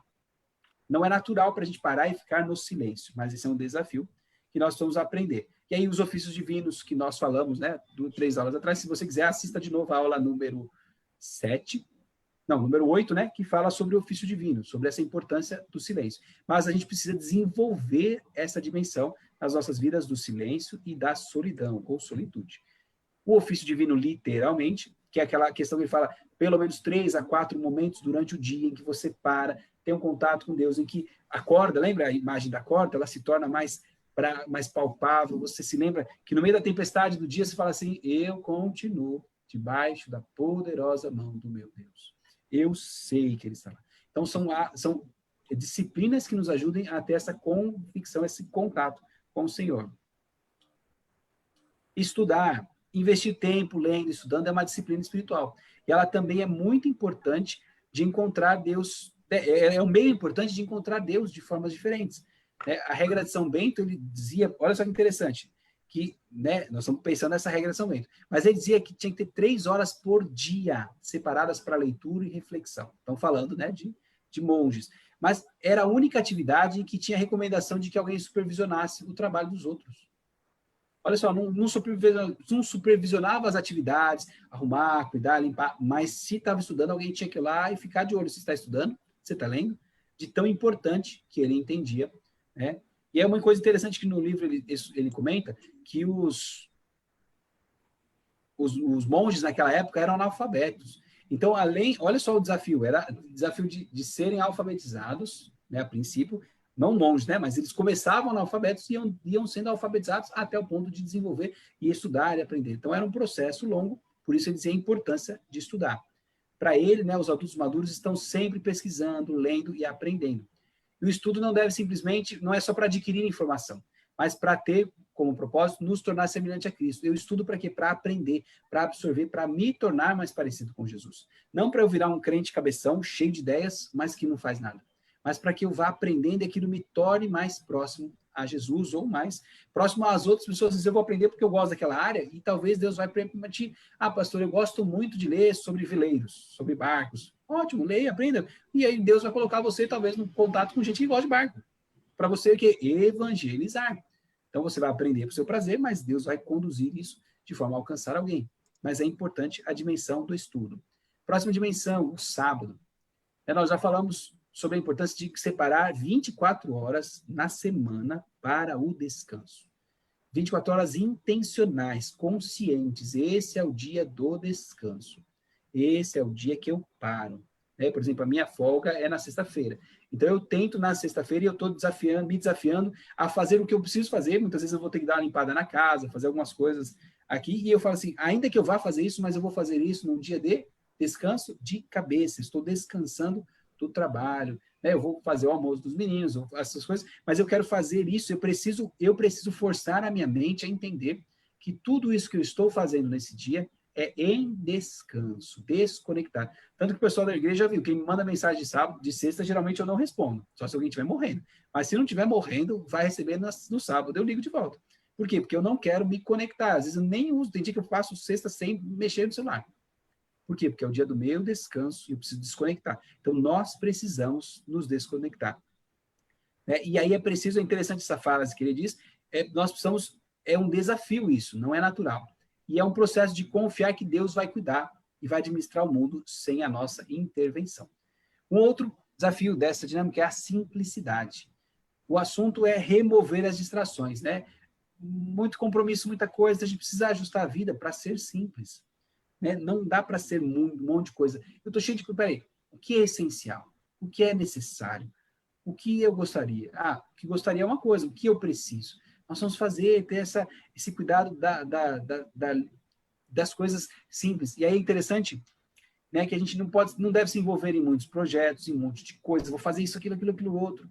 Né? Temos que achar esse tranquilidade, fazer o que é possível fazer. Né? O grande desafio, por exemplo, eu vejo a gente na igreja. Muitas vezes nós estamos trabalhando feito doido porque tem pouca gente trabalhando. Aí os poucos que estão se sobrecarregam tentando fazer o que o outro está lá sem fazer. Então, o processo deveria ser todo mundo ajudando. E se ninguém ajuda, nós temos que aprender a não fazer. Não é verdade? Se ninguém quer ajudar, não vai ter, não vamos fazer. Vamos fazer o quê? O que dá para ser feito com leveza, com simplicidade, com qualidade, bem feito. E aí ele dá uma sugestão, uma advertência bem interessante para a gente tomar cuidado com o tempo à frente da TV. Né? Às vezes a gente gasta muito, eu lembro que uma vez, queridos, eu estava assistindo um filme, outro filme, não sei o quê, eu terminei, o Espírito Santo me falou assim, eu queria arrancar esse cabo fora. Foi essa a expressão que o Espírito Santo me disse. Porque eu gastei tempo naquele negócio lá, em vez de estar com ele, sabe? Por uma constância. Hoje eu nem tenho mais TV a cabo em casa. E assim, TV é raro eu conseguir parar para assistir, mas aí chegou o celularzinho lá para ver o videozinho. Né? Aí, mas sabe aqueles caras construindo uma piscina lá no lugar do nada, que ele cavuca a terra inteira, aí ele vai botar... Não tem nada a ver, mas é interessante. Então, Deus nos chama a ficar atentos àquilo que está roubando o nosso tempo, roubando a nossa qualidade. Então, ficar atento a isso. Ainda sobre a simplicidade, ele sugere a questão do dízimo. Né? Ele diz assim, quando você abre mão de parte do seu dinheiro, colocando, você está confiando, e dizendo, Senhor, eu oferto sim 10%, na confiança de que o Senhor vai me dar sabedoria e graça, e vai abençoar os 90% que está diante de mim. Então, é um processo que eu digo assim, Senhor, eu faço isso com fidelidade, com um compromisso diante do Senhor, porque eu sei que esse meu gesto vai ser marcante como um passo de fé, como um gesto, Senhor, eu confio no Senhor a ponto de abrir mão desse valor, de entregá-lo na casa do tesouro, entregá-lo ao Senhor, e eu sei que o Senhor vai me dar graça e vai me sustentar com os 90 e me dar direção. Né? Nós pensamos 90, lembrem, né? No Novo Testamento não existe a expressão dízimo, né? Diretamente. Nós copiamos isso do Antigo Testamento de uma forma de nos organizar. A dinâmica do Novo Testamento é que eu vou dar o quanto o reino de Deus precisa. Não é 10, não é 20, é o quanto o reino precisa. Se o reino de Deus precisasse de 100%, a gente entregar 100% lá e não seríamos sustentados, é claro, né? Numa dinâmica onde haveria esse cuidado. Então, 10% é uma forma administrativa que nós trouxemos do Antigo Testamento para organizar. Mas ele implica em fidelidade, ele implica em generosidade, ele implica em proporcionalidade, né? E esses gestos nos trazem essa bênção de confiar. Eu sei que Deus está cuidando. Ainda que esse dinheiro vá fazer falta, no sentido, né, financeiro, que seria um valor a mais no orçamento, mas eu sei que eu entreguei com amor, com gratidão, com leveza, como um sinal profético de fé e de confiança em Deus. Então é um ponto que ele associa também à simplicidade. Um outro ponto, gente, se alguém quiser intervir, eu sei que eu estou falando, porque tem 15 minutos aqui, meu Deus do céu, vamos correr. Jogo e recreação, então ele fala sobre a importância da gente se envolver em atividades que sejam puras, sejam saudáveis, que inspiram vidas. Eu coloquei a imagem do jogo de tabuleiro, por exemplo, eu vejo os meninos aqui em casa, eles querem muito interagir com a gente, então a gente vai jogar o jogo de tabuleiro, carta, jogar Uno, vai brincar com... joguinho de tabuleiro mesmo, de jogar o dado, de brincar, e eles gostam muito disso porque a gente está ali junto. Né? Isso é gostoso, isso precisa ter uma organização. Às vezes a gente tem a impressão de que tem coisa que não pode, mas é precioso, é importante, né? Deus quer que a gente viva e desfrute desses momentos. Mas, né, ele fala assim, não se engane, é revolucionário desfrutar prazer saudável, Deus quer que isso. Mas a gente tem que planejar, separar esse tempo. E a vida pode ser difícil, por isso divirta-se sempre que puder para a glória de Deus. Então a diversão também faz parte do processo de Deus, com moderação, com sabedoria, né? Eu não posso viver só para me divertir, mas eu posso viver e ter momentos preciosos de me divertir. Um outro aspecto, o serviço à missão, né? E aí a pergunta é, de que forma Deus está me convidando para servi-lo no momento em que estou vivendo, nesse estágio da minha jornada? Como eu posso expressar e usar os dons e talentos que eu tenho para ajudar outras pessoas? Lembrem, Deus disse com clareza, queridos, ame a Deus, coração, alma, força e entendimento, e ao próximo como a ti mesmo. Então, não dá para dissociar uma vida com Deus sem o cuidado com o próximo. Eu estava na porta de casa, agora há pouco passou um senhorzinho vendendo algodão doce. Eu não estou comendo doce, e os meninos, nenhum dos dois, e o senhorzinho ficou parado, olhando assim, aí esperando, ver se uma das crianças olhava e pedia. Aí entrou o Miguel, não falou nada. Aí ele viu o Daniel saindo, aí o Daniel saiu, a gente mandou ele pegar o tênis do carro, ele voltou. Aí ele saiu, aí mandou pegar o outro tênis que ele deixou no carro, ele voltou, e o velhinho só parado lá na porta, olhando para ver se ia pedir. Aí a hora que ele foi indo embora, eu pensei assim, falei assim, meu, não me custa nada comprar algodão doce, ainda que eu não vá comer, não sei se os meninos vão, mas eu vou abençoar a vida desses velhinhos que tá aqui vendendo algodão doce. Aí fui lá, chamei, perguntei quanto que era, comprei, né, abençoei a vida dele. São pequenos gestos que às vezes a gente não percebe, mas tem que estar associado aos outros, às pessoas, ao cuidado. Então, a nossa vida com Deus precisa refletir em outras pessoas e no cuidado com outras pessoas. E algumas situações que podem ser incluídas, né, nesse item. Compromisso com o pobre e marginalizado, rompimento de barreiras culturais, raciais e econômicas, trabalho pela justiça e pelo meio ambiente e missões mundiais. Todas áreas que têm a ver com serviço e com missão, que a gente precisa e pode trabalhar. Nosso desafio é fazer algo pelos outros fora da nossa zona de conforto. Lembrem disso. Muitas vezes a gente quer ajudar o outro dentro da nossa comodidade. Ah, eu tô aqui, você quer? Vem cá que eu te ajudo. Senta aqui do meu lado, sei que eu tenho que sair daqui, me esforçar, gastar meu dinheiro e vou ajudar você. Não, o desafio de Deus para nós é que a gente saia da nossa zona de conforto em direção a quem precisa e necessita do nosso cuidado. Amém? Cuidar do corpo físico, né? Isso aqui, para mim, foi um desafio, porque nós somos templo do Espírito Santo e nós vamos dar conta de como zelamos. E aí, o cuidado do nosso templo do Espírito Santo tem a ver com a nossa qualidade de vida. Tem a ver se eu não cuido hoje. Eu lembro uma vez, há muitos anos atrás, quando eu trabalhava na Comgás, eu passei na rua e eu vi um senhorzinho, sabe aquele senhorzinho que anda bem um passinho de cada vez, assim? Daquele passinho bem devagarzinho? Aí eu vi o senhorzinho andando assim, aquele passinho, bem devagarzinho, outro passinho. Aí o Espírito Santo me falou assim, tá vendo? Não se cuida para você ver. Vai plantando outros. Então, a gente tem que tomar cuidado, e é importante, faz parte da nossa dinâmica ter saúde. Eu não sei você, nós temos a Rosa aqui com a gente, que sabe o que é conviver com uma dor e não conseguir mandar essa dor embora. Né? E talvez, se ela tivesse lá no passado pensado de alguma outra forma, soubesse de exercício, de musculação, alguma coisa, talvez ela não teria essa dor hoje. Né? Não sei dizer, mas talvez eu, por exemplo, se tomasse mais cuidado com a minha saúde, eu correria um risco muito menor de ter um infarto, ou de ter alguma veia entupida lá na frente e me dar um grande problema. Então, nós temos que ter esse cuidado, faz parte da vida espiritual, a gente cuidar do nosso corpo. Eu vi esses dias que, se você caminhar 3 vezes por semana, 30 minutos, você aumenta o seu nível de imunidade de uma forma muito grande, só por fazer exercício 3 vezes por semana, 30 minutos. Tem muita gente que bota aquela meta, não, tem que fazer todo dia. Gente, quem não gosta de fazer, não vai fazer. Então, faça o que dá para fazer. Se dá para andar 20 minutos, joia antes seus 20 minutos. Diga, Samuel. Andar até para a próstata faz bem. Eu já descobri isso. Faz bem para tudo. Eu, infelizmente, eu deixei de fazer exercícios. Eu falo para todo mundo, é importantíssimo fazer exercício. É importantíssimo. Para tudo. É verdade. Obrigado, seu Manuel. Né? Olha só, quando você se exercita, o sangue circula de forma mais intensa, então você oxigena o seu cérebro. Então você processa melhor as informações porque tem mais oxigênio disponível. Então os benefícios são inumeráveis, mas tem que querer. E aí, né, tá alguém aqui que não tem moral para dizer para vocês, mas eu estou orando a Deus que me ajude a ter moral e dizer, irmãos, pastor, agora caminha. Eu lembro que estava lembrando no começo do ano, eu estava 3 vezes por semana, firme, meia hora. Aí veio a pandemia, bagunçou tudo, porque a criançada em casa, o parque fechado, aí né? Mas eu estou orando a Deus para me ajudar a ter essa... Olha lá, a gente bota nas costas de Deus, tá vendo? Eu estou dizendo que eu estou orando para Deus. Não, a culpa não é Deus, a culpa é minha. Eu preciso ter vergonha na cara e me disciplinar. E esse é o propósito que nós vamos fazer. Não adianta ficar orando para Deus me dar um plano. Eu tenho que fazer um plano. Eu tenho que organizar. Eu preciso olhar com consciência. Né? Porque a gente vai, Deus, me ajuda a entender a importância disso. Aí Deus deixa de ter um infarto.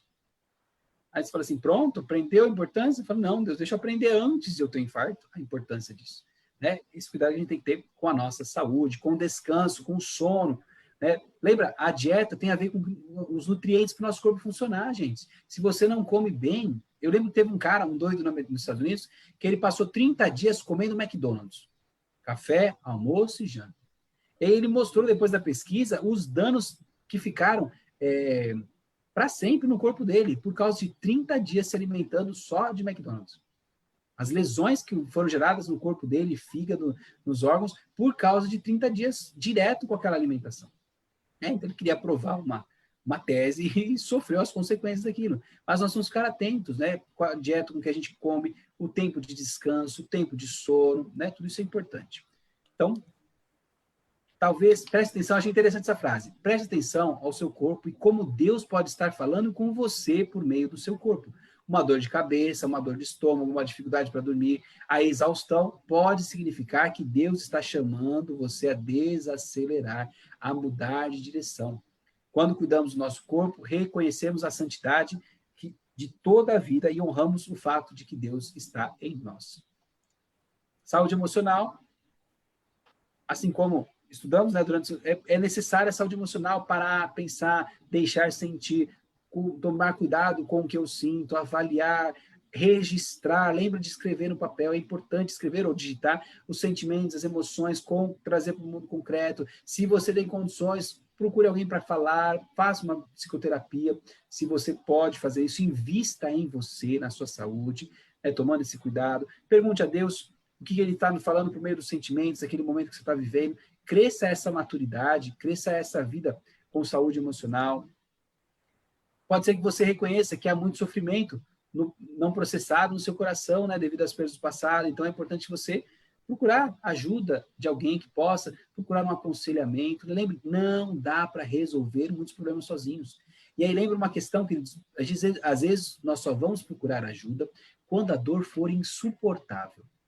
Mas sábios somos nós se procuramos ajuda antes das dores internas da alma se tornarem insuportáveis. Então seja sábio antes disso, procure ajuda, coloque alguém, né, busque a ajuda de alguém que você possa compartilhar, conversar, para que você ponha para fora, compartilhe aquilo que você está sentindo, né, e vá buscando caminhos para melhorar a sua saúde. Precisamos investir na família, no tempo de qualidade com filhos, com esposa, né, como prioridade, colocá-los na prioridade, amá-los, estarmos ali com o tempo, isso é importante, avaliar, será que eu sou um bom pai? Será que eu sou um bom marido? Será que eu sou um bom avô? Como é que eu estou caminhando? Como eu tenho feito? E a gente precisa investir esse tempo com a nossa família. Quem falou? Rose? Eu sou ótima. Poxa, aleluia! Estou nota 10. Parabéns, Rose. Parabéns. Eu não sou, não.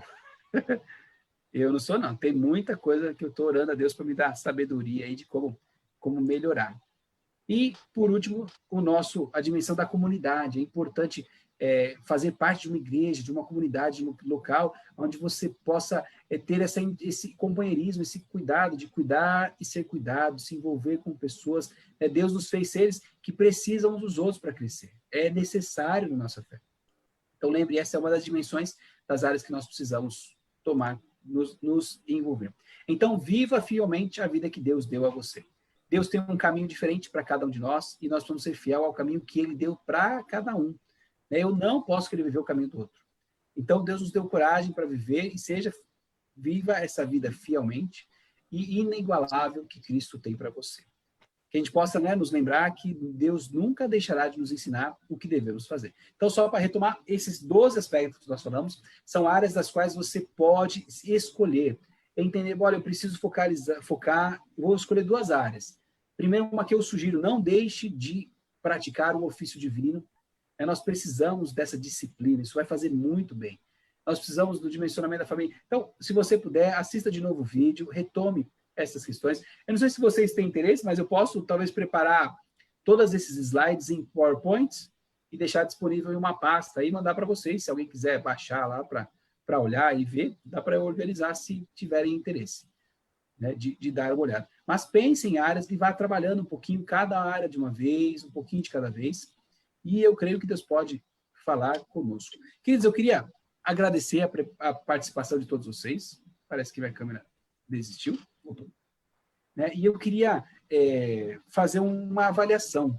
Como vocês entendem, como foi esse estudo. Você que está no Face aí, por favor, nos dê a sua opinião. Eu vou enviar para vocês não consegui deixar pronto hoje, mas eu quero mandar amanhã não, porque amanhã é minha folga, mas durante o sábado. Parece que está ruim a câmera, hein? Deixa eu ver se voltou aqui. Melhorou.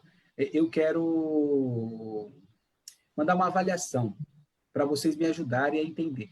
Nós temos feito esses estudos e baseados em alguns livros, em algumas circunstâncias, né? E hoje uma pessoa entrou em contato comigo e falou, pastor, eu queria mais a Bíblia, eu não quero livro, eu quero Bíblia, né? E aí a pessoa entendeu a importância. Eu queria depois o feedback de vocês, talvez os que estão aqui com a gente no Zoom, você que está aí no Face, eu vou mandar uma pesquisa para você avaliar como tem sido e dar sugestão. Por exemplo, pastor, eu queria que trabalhasse a Bíblia, mas precisa ser um pouco mais específico, porque a Bíblia é muito grande, tem muita informação. Então, que área da Bíblia, que princípios eu quero aprender na Bíblia, que áreas eu preciso? Por exemplo, eu entendi a importância desse estudo porque ele fala muito sobre emoções, sobre a espiritualidade, que muitas vezes está deturpada, bagunçada na nossa vida. Então, por isso eu gostei muito e entendi em oração que esse deveria ser um estudo ministrado a nós. Mas eu faço esse convite a você, a me ajudar a avaliar como foi o estudo, o que pode melhorar, o que pode ser diferente, talvez sugerir alguns temas, mas eu vou colocar lá assim, sugira que tema e por que você quer esse tema. Para que nós vamos trabalhar isso? Pastor, eu queria muito estudar o livro de Apocalipse. Tá, por quê? Porque eu quero entender o final dos tempos, tá bom. Ou, pastor, eu queria estudar o livro a carta dos Romanos, né? Lembra que para a gente pensar no tema agora, nós vamos até o final do ano, temos poucas semanas, né? Até terminar. Deixa eu ver aqui quantas quintas-feiras nós temos ainda. 1, 2, 3, 4, 5, 6. São 6 semanas, né? Nós temos até o final. Gente, 6 semanas até o Natal, hein? Misericórdia. Então, temos mais 6 semanas pela frente aí, né? 6 temas, 6 estudos. Eu tinha pensado em trabalhar a dimensão, né? Como nós estamos falando muito sobre relacionamentos, eu tinha pensado em trabalhar as linguagens do amor, né? Da gente pensar e entender um pouquinho o que é cada linguagem, como é que isso funciona, o que é essa percepção de um e do outro. Mas, né, a partir como eu diria, desse pedido, né, dessa irmã, eu queria que a gente pensasse junto sobre isso, e aí eu vou colocar depois. Então, eu vou pedir você que está no Face, comente, se você quiser, me mande no Zap, aí tenha liberdade, tá? Pode falar, por favor. Pastor, olha, eu gostaria que fosse realmente mais Bíblia, isso. Não, pastor, fala mais sobre essa dimensão da emoção. Pastor, trabalha essa dimensão dos relacionamentos. Pastor, fala um pouquinho mais sobre disciplina espiritual, como é que é esse negócio de jejum, de oração. Então, eu queria entender o que é importante para vocês. Então, eu vou mandar uma pesquisa, ela vai ser anônima, se você não quiser colocar o seu nome. Então, eu mando isso a partir de quinta-feira, acho que no sábado eu consigo já fazer. Aí você vai lá e coloca, eu gostaria de trabalhar tal tema, por que você quer o tema, tá bom? Não adianta só dizer, eu queria falar sobre o sexo dos anjos. Tá, mas qual o propósito? Né? O que pode só abençoar você e o que isso pode abençoar outras pessoas, né? Eu vou pôr essas questões lá na nossa pesquisa. Tá bom? Obrigado a todos vocês que participaram com a gente. Obrigado pela participação aqui, pelos queridos do Zoom. E obrigado a você que está aqui no Face. Fala, seu Manuel. Aproveitando, fazendo uma comunicação do que o senhor está falando agora, né? Eu entendo o que essa pessoa falou em relação à Bíblia, que talvez é algo também que acontece comigo. Não que esses cursos sobre esses livros, essa parte, não tenham sido bons, foram bons, né? Só que, quando nós estamos fazendo os cursos de líderes, e aí várias pessoas ficam com aquela impressão que conhece pouco da Bíblia, conhece pouco para debater. Então, acho que é nesse tipo de situação que as pessoas estão pedindo mais sobre a Bíblia do que esses livros que também são bons, são livros de autoajuda, de aprendizado, né? Então, acho que seria mais no sentido que essa pessoa também acho que quis colocar, né? É a mesma situação minha, também queria conhecer mais sobre a Bíblia, sabe, mais sobre as passagens, sobre as coisas que realmente a gente possa usar numa conversa com um não crente, né? Não sei, é um pensamento meu, pastor. Sim, então o senhor diz, por exemplo, uma perspectiva da Bíblia na dimensão de evangelismo, né? Seria mais... Isso. Deixa eu ver, Isso é uma ideia. esse desafio que eu queria entender. Porque às vezes eu posso ter uma perspectiva da Bíblia que eu quero conhecer a história do Antigo Testamento, entender, mas tem coisas que eu queria que a gente pensasse esse ambiente aqui. Esse é um estudo de quinta-feira, onde nós nos reunimos, não é culto, é um momento de estudo, né? E está aberto para as pessoas participarem com a gente, né? Outras pessoas estarem se envolvendo aí, outras pessoas que participam pelas lives. Então, entender o quanto isso pode nos abençoar e abençoar outras pessoas. Então, nós vamos, né? Eu vou encerrar daqui a pouquinho já, mas eu vou pedir você que está aí no Face, por favor, pode mandar pela inbox, pode colocar pelo WhatsApp, por favor, entre em contato, né? Eu queria a sugestão e eu vou mandar o formulário, então, no sábado, para vocês responderem para a gente aí e dar sugestões do que pode ser feito, como pode melhorar, qual temas bíblicos vocês acham que é importante. É que não adianta eu falar algo que ninguém quer ouvir, não é verdade? Esse é o nosso desafio. Não adianta eu ter um discurso do qual as pessoas não alcançam o coração de vocês, não é uma necessidade, né? Então, por isso eu vou pedir a ajuda de vocês aí para que nós possamos encontrar em Deus e através de oração e aí pela ajuda de cada um os temas para a gente continuar os nossos estudos aí na próximas semanas, tá ok? A nossa irmã Lucimara pediu para que nós oremos por ela, né? A saúde dela não está bem, que Deus possa fortalecê-la. Mais algum pedido de oração? Alguém quer compartilhar aqui?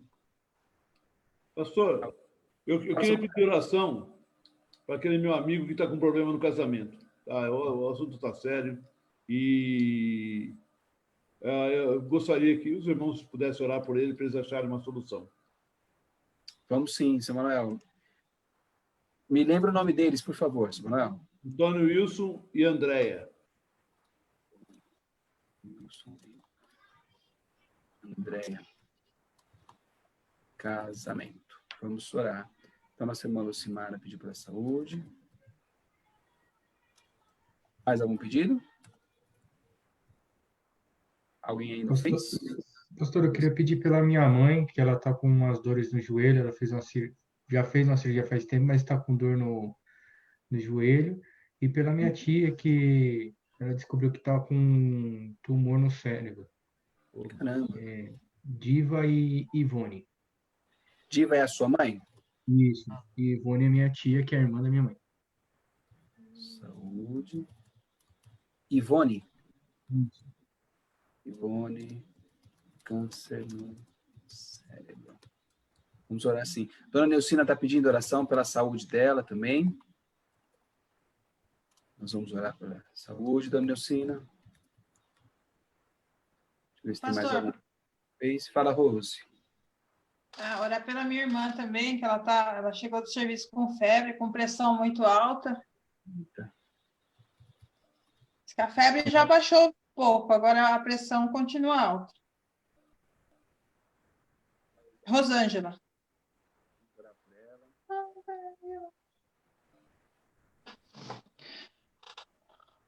Então, quem poderia interceder aí, colocar por esses pedidos aí?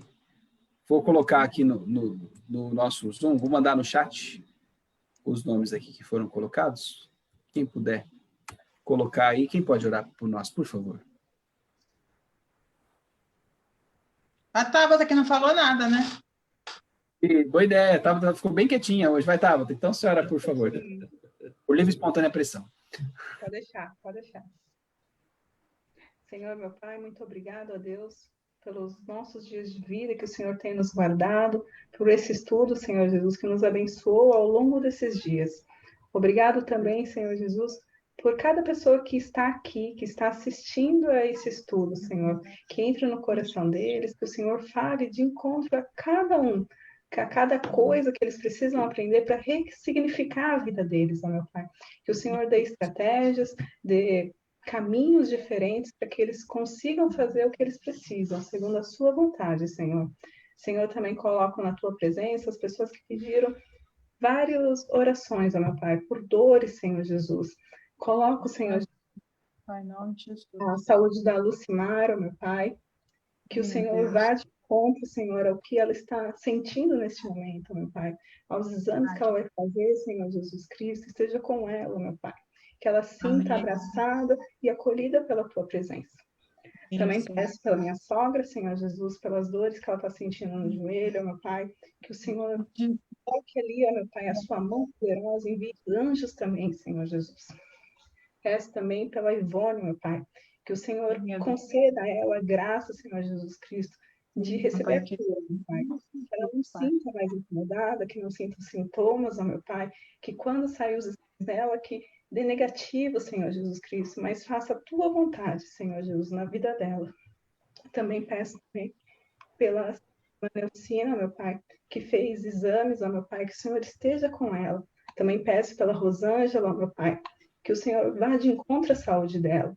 Senhor Jesus Cristo, são tantas pessoas que precisam de alguma coisa por uma enfermidade que estão passando, mas Tu é o Rei dos Reis, o Senhor dos Senhores, o Senhor é o Rei dos médicos, ó meu Pai. O Senhor é que está acima de tudo, meu Pai. Então, nós cremos em Ti, cremos que o Senhor dará soluções, ó meu Pai. Também peço pelo casamento dos irmãos Antônio e Andréia, meu Pai, que o Senhor coloque sua mão poderosa ali, ó meu Pai. E conceda a graça, Senhor Jesus Cristo, que eles consigam alcançar o que eles necessitam nesse casamento, segundo a Tua vontade e o Teu querer, ó meu Pai.